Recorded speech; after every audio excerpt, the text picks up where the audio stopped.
Hello and welcome to week 37 of Technolotics, your weekly dose of technology and politics. This week we have some fantastic stories, juicy and terrifying. Jeremy. And we're going to open with our first story, as usual. Okay, this week's first story concerns unmanned robotic vehicles observing from the sky. No more jerk-off parties in your back garden, safe in your security and nudity. No. In your high hedges. High hedges and the sound of helicopters approaching, leaving you to run inside with your guests, leaving that body floating in the pool like a strange memory. No. It's okay, we'll keep his name. From now on, the LAPD will be flying unmanned vehicles. Cursed to survive with only 18 helicopters for the entire city of Los Angeles, they have decided to use robotic help. Unmanned UAVs, guided by GPS, will fly above Los Angeles and observe the citizens as they go about their daily business. But it's okay, we don't need to worry, because this can, in the words of Commander Sid Heel of the Los Angeles Police Department, this technology could be used to find missing children in basements, search for lost hikers who were hiking in the city, and survey fire zones. That's fires that have obviously spread so far that no fireman can get close to it. The entire city is engulfed in flames. So useful in those three very likely scenarios. Yeah, hikers in the middle of the city. I'm lost. What do we do? Oh, look, it's a bear! Mister, I think you should leave the neighborhood, baby. Yeah, okay, so this is obviously completely nefarious and evil, and they want to observe people. But it's okay because unmanned surveillance crafts are becoming the norm in urban policing, and you shouldn't be worried about being spied upon by your government, because these days you can't go anywhere without a camera watching you, whether you're in a grocery store or walking down the street. So, yeah, you kind of accept it going into grocery stores because it's there for security in case someone robs the place. Give us your money! But essentially, your local cop pretty much standing over the hedge with a camcorder, which is essentially what it is. One hand warmly cupped One over hand his groin. holding the camcorder, and the other hidden in his pocket, looking for loose change, obviously. Well, that's a different thing entirely. So we're moving towards the total observation society. And the worst thing is these things are silent. They're silent. Yes. You don't know what that is yet. You but it's don't know what important. they are. They're Plus, silent, and they could be above you at any time. They could be flying past your head really slowly. yeah. Plus, the way the police helicopters have infrared, so they can work at night. Obviously, these are going to be equipped with that as well, so be able to possibly see within buildings. Yeah. They're all whole American homes are wooden, so presumably. What's to stop them flying past a building and looking through the window? Or in the first generation doesn't have zoom, but in the next couple of generations of these things, they're going to have zoom lenses, so they'll be able to zoom right in and look in your living room, or count the little dots on your nipple if they want. I know I have dots on my nipple. Go see a doctor. Spotty nipple boy. I did, and he offered to pay me if I'd come see him every week. And sit on his lap. And let him nipple on my nipple. Okay, moving on so swiftly. That didn't even happen right there. Okay, our next story concerns the Earth. It's getting hotter. Woo! It's getting hot in here. It's getting hot in here. Ooh, Gareth. Anyway, the National Academy of Sciences has concluded that the Earth is at a 400-year high. So get out the suntan cream, baby, because it's roasting out there. So the scientists have blamed, obviously, human activities for this. They've agreed that the warming in the last few decades of the 20th century has been unprecedented over the last 1,000 years. So what this panel did was they looked at all the scientific research into climate change over the last number of years, and they essentially looked at how everyone was calculating the differences in the change in temperature. So some scientific surveys based their estimation of previous temperature of the Earth on such things as tree rings, corals, glaciers, cave deposits, ocean and lake sediments. This is obviously because there were no scientific records hundreds of years ago, so they can only guess based on these things. So they looked at all this scientific research, and what they concluded is that obviously the world, it's getting hot. Now, the problem is that the Bush administration has maintained that the threat is not severe, and if they actually bring in pollution controls, it could cost up to 5 million jobs. Now, where they're getting that figure, God knows. Last year, the House Energy and Commerce Committee chairman, Republican Representative Joe Barton, he launched an investigation on 3 scientists, obviously because they were coming up and saying, the world's getting hot, yes, you're evil, let's find out bad things about you and shut you up. So, presumably, who knows? Obviously, he's got a stake in House Energy and Commerce Committee. I mean, if people are telling him, yeah, you're going to have to cut down your emissions, he's not going to be too happy with that. This is a story we covered at the time. I think his nickname is Oil Barton in Congress because he gets so much money from the oil industry. Yeah, exactly. We watch his feet squelch. This guy has a vested interest in fighting scientists who claim that the world is getting hotter due to greenhouse gases being emitted. So, it's obvious that he would try to intimidate and essentially fight against people who are saying the world is getting hotter. But on the good side, I mean, many more Americans are going to get jobs hefting bodies into carts when the country gets so hot that people are just perspiring. Yeah, plus they get jobs making small handheld fans and stuff like that, Tan cream. And tan cream. And boats for when the oceans rise. Yeah, exactly. The whole industry. Yeah, there's millions of jobs. It'll kill a few as well. Plus there'll be less immigration from Mexico when the whole place is a desert. Yeah. Grand, it's a win-win situation. It is, definitely. Yeah. And they'll finally have an excuse to take over Canada, to have somewhere more clement to go. Yeah. So I can't see any flaws in this. No. I think Bush knows exactly what he's doing. The world's becoming a better place. It is. It's improving every day thanks to George W. Bush. Sending out smoke signals, burning fires, using the aerosol cans daily. Okay.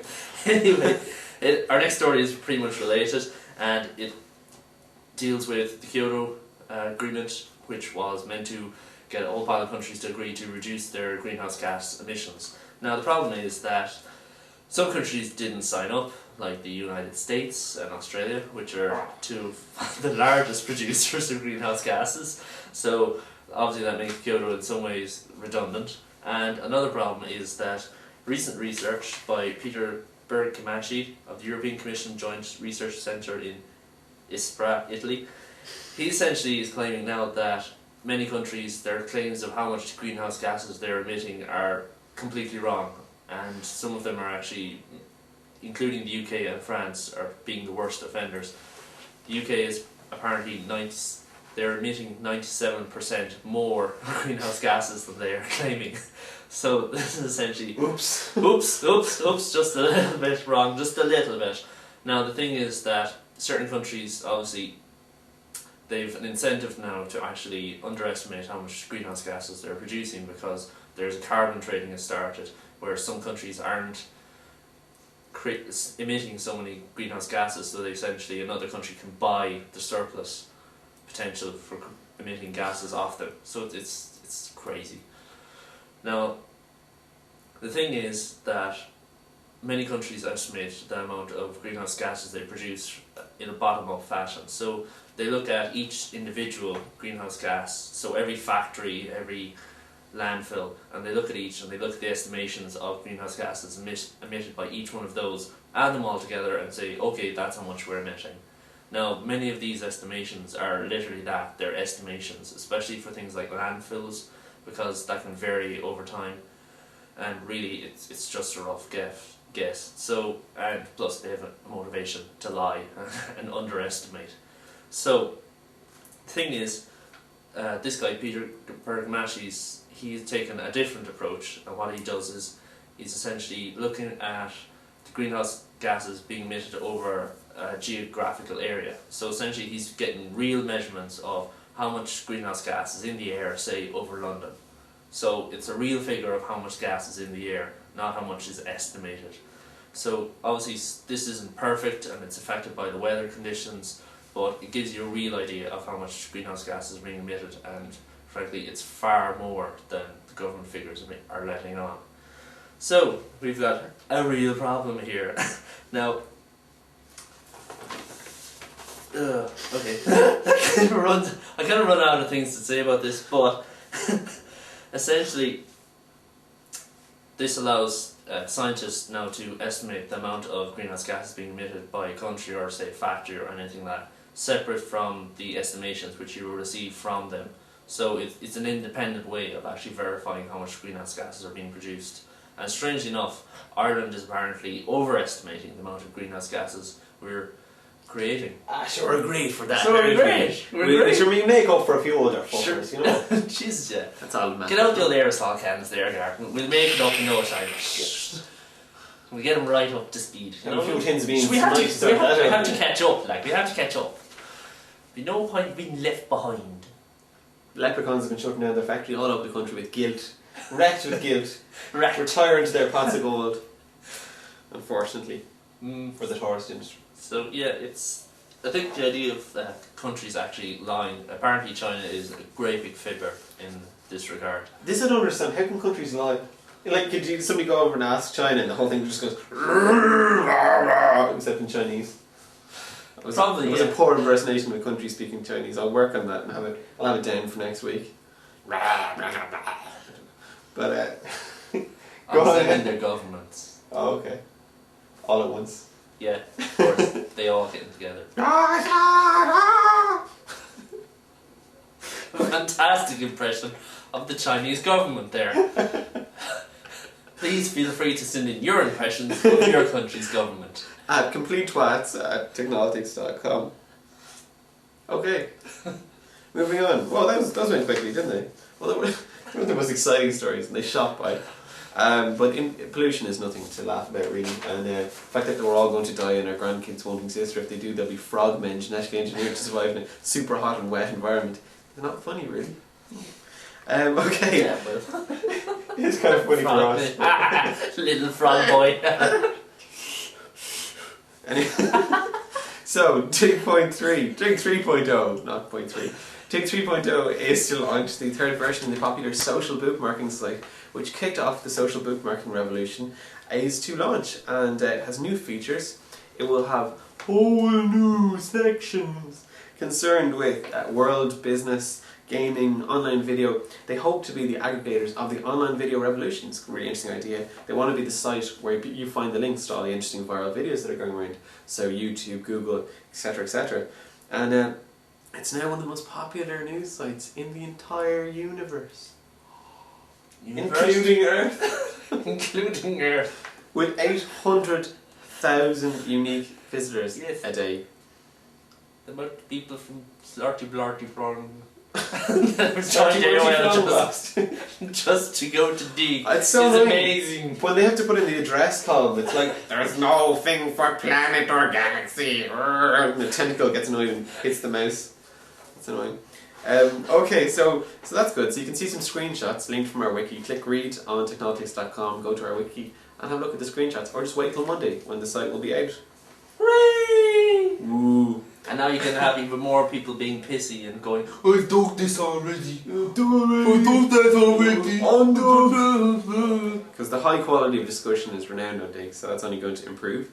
Okay, in other news, Microsoft employees search with Google. Kelsa Breeze, not something that's astonishing to us, whereas 80% of Yahoo employees use Yahoo. No, sorry, the other way around. Okay, 80% of Microsoft employees use Google, 20% use MSN, 60% of Yahoo users use Yahoo's search engine, remaining 40% use Google, and 100% of Google employees apparently use Google's search engine. Weren't expecting that, now were you? Yes. Like 102% people voted for Saddam Hussein in the list. It's very cynical. Do you think somewhere in the bowels of Google there's someone like, Microsoft, I love them? Yeah. No, that stupid works for Google. It's the whole point of the company. They're all brilliant. You want to do the next one, don't you? You're far away into that. Okay. It's your mouth. The UK's Royal Society, the oldest scientific society in the world, and obviously it has the cream of UK academia within its hallowed halls. It has decided to publish some of its journals for free. Woo! So no longer big ugly fees to get the cream of UK academia into your lap. I always like to cream for free. Yes. So the thing is, these will be available for free online in future, and the contributors will actually cover the cost. Then again, they're loaded. The researchers get money. Not necessarily, but yeah. Who knows? Who knows? Anyway, so this comes in response. Obviously, this comes after the Royal Society published a paper which actually attacked open publishing, and then there was a huge backlash by the members against this, which forced them to actually reverse this policy. So yeah, power to the people. Man, I can visually do the backlash for our deaf users. For our deaf users. Okay. Is that the backlash? The backlashing. Oh dear. Oh dear. I thought we'd consider them for once, you know. The ones that can't lip read or whatever. Okay. It's a nice skill if you can get it. Alright, our next story and final story for this week. Very short show, which is good. Opera 9 has launched, and aside from the worst and least funny website in the universe to promote the browser. Yeah, which like you wonder, are they really people who work there? Because I'm rather terrified. The advertising department from hell, who is this supposed to appeal to? They're trying to go for the browser market, which is everyone, right? And they have a website which has S&M men and... Yeah, exactly. It's like... wow, freaks work on this. Check it out, opera.com. It's strange. Well, it'll get some clicks, I'll say that.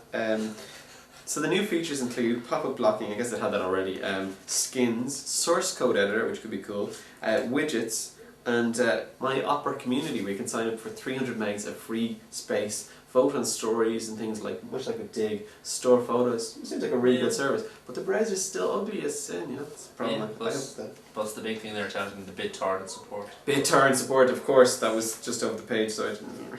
Yeah, read it. Yeah, BitTorrent support built into the browser. Apparently it's not the fastest, but as all the browsers start to include BitTorrent, it'll mean that things like podcasting can take advantage of that, and it'll be a huge, huge boon for citizen media. So that's a really, really good thing. For all the people who are too thick to download BitTorrent, it's right there in the browser. Then they're probably too thick to download Opera too, so it's an unfortunate combination. Yeah. Cool.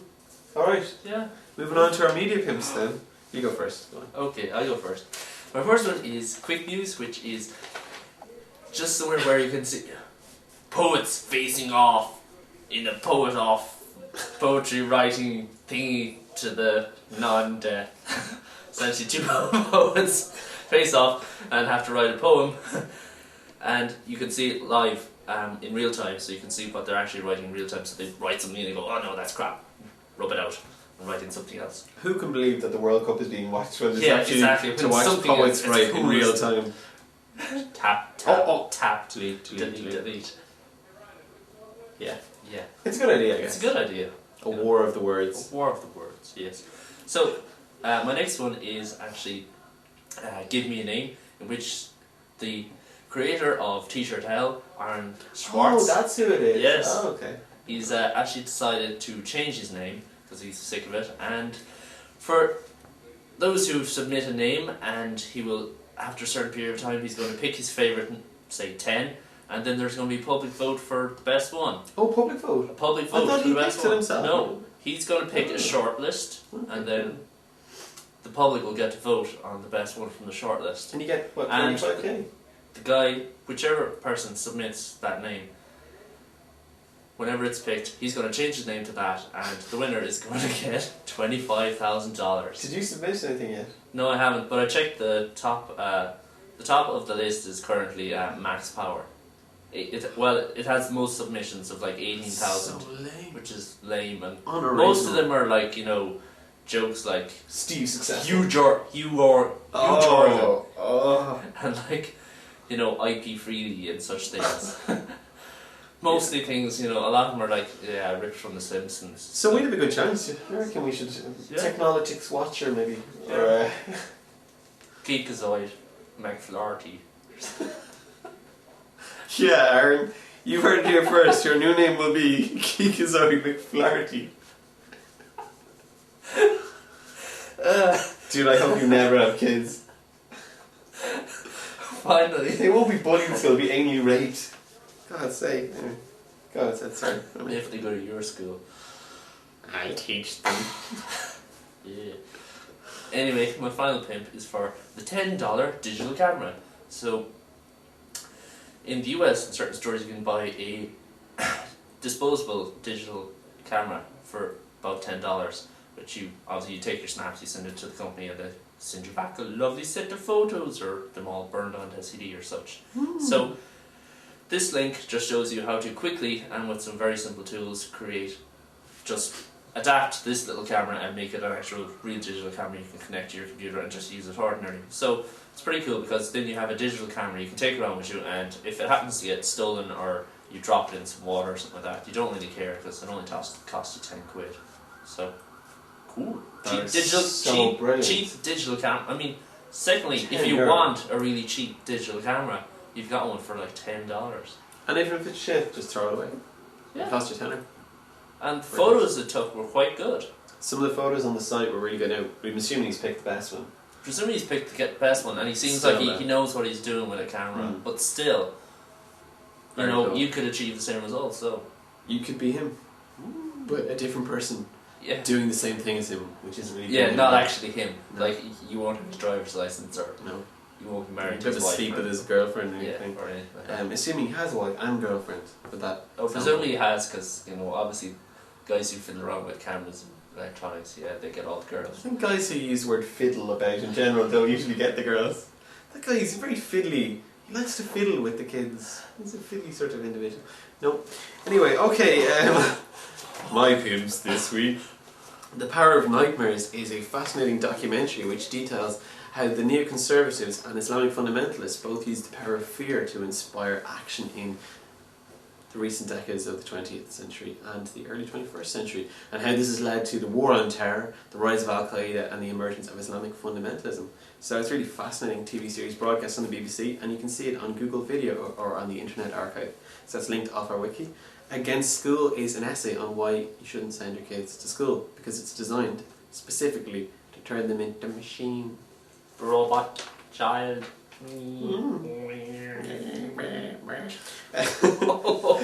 Instructables is a nice Web 2.0 website which is designed to teach you how to do anything. It contains really, really simple, basic, photo-based instruction guides to doing cool stuff. You can post guides, read guides, share guides, link to guides and so on. And it's a really well-designed site. So it's worth looking at even for the design, even if you don't want to build, do, or see anything. And you're just sitting in a chair like a flat, pointless blob. Do anything ever. Ever again. Yeah, after this show, obviously. This is the last act of a desperate man. And sending us all your money. Please do. Pay us lots of money at Technolotics.com. Okay, and finally, the Darklight Film Festival. If you're watching this, you probably missed it, but you can purchase the DVD from www.darklight-filmfestival.com. It's a festival with the latest digital animation and movie making. We would include their show reel, but it's in a very strange format which we can't seem to edit or include on our RSS feed reliably. So instead, shoot along to the website, or if you're in Dublin and you happen to get this before Monday, get down there, watch to some the movies. IFI or we're cool enough that we were actually at the launch. That's of no relevance to anything, but we just wanted to mention that. Yeah.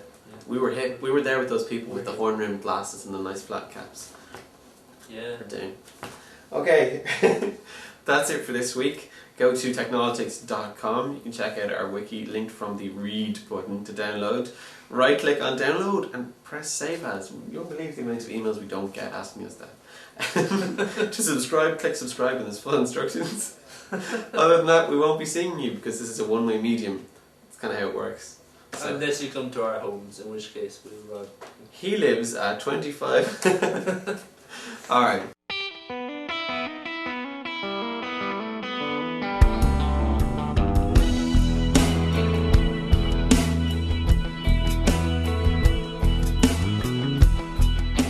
This week's theme is the track We Gotta Go from David Henderson, available from podsafeaudio.com. This track is released under a Creative Commons Attribution Non-Commercial License. When I wake up in the morning, can't explain the way it feels. Then we're moving in a new direction on a brand new playing field. 'Cause I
is the place that we build. All new faces all around me. How did they turn our dreams to guilt? 'Cause I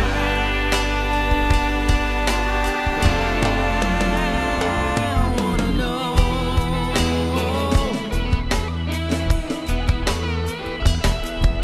'Cause we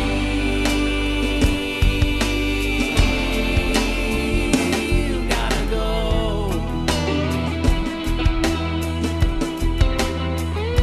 We gotta go.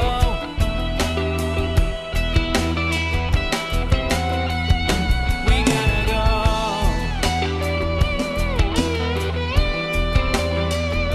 We gotta go.